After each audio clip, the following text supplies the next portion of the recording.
Hello kids, welcome back to read another interesting book, The Year We Learned to Fly. That was the year we learned to fly. That was the spring when the rain seemed like it would never stop and the thunder boomed so hard we weren't allowed to go outside.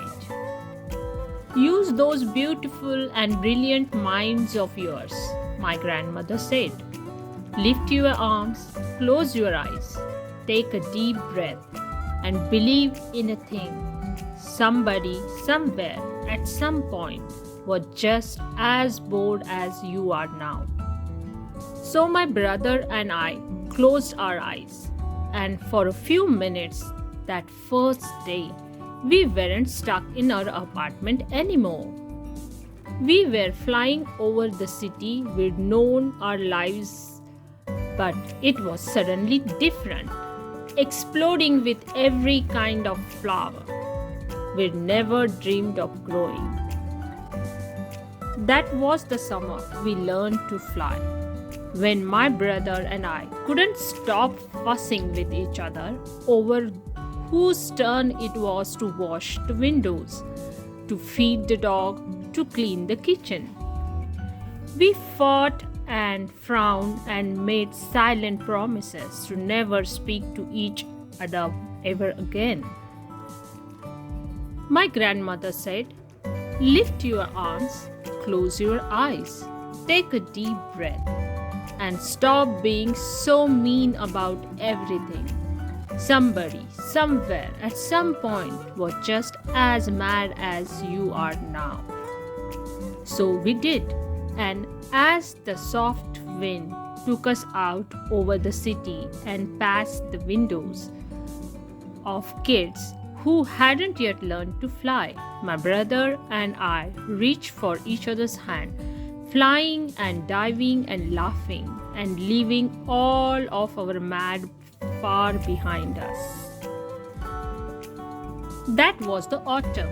Our rooms felt too big and lonely, with only us in them and the darkness coming on so fast.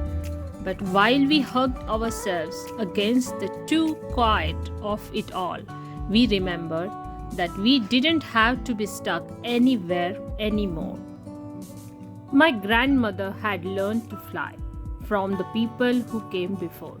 They were aunts and uncles and cousins who were brought here on huge ships, their wrists and ankles cuffed in iron. But my grandmother said, "Nobody can ever cuff your beautiful and brilliant mind." So our people learned to fly, she said. They dreamed a thing and made it happen, closed their eyes and flew away home. Lift your arms, my grandmother said. Close your eyes and remember, somebody, somewhere, at some point had to figure out they could fly. That was the winter we moved away from the building and the block and the friends we'd always known, to a street where the kids looked at us funny and didn't even answer when we asked them if they wanted to play. "It's okay," I said to my brother. Somebody, somewhere, at some point had to figure out they were ready for any new thing coming their way. So, like the people who came before us, we lifted our arms even higher, closed our eyes even tighter, breathed in even deeper, and flew the way we'd always known how to flee as the aunties and uncles and cousins who'd come before us, free as our own beautiful and brilliant minds. For a long time, the kids on the ground watched us. Then one by one, they lifted their arms. One by one, they too learned to fly. The end. Thank you for reading with me.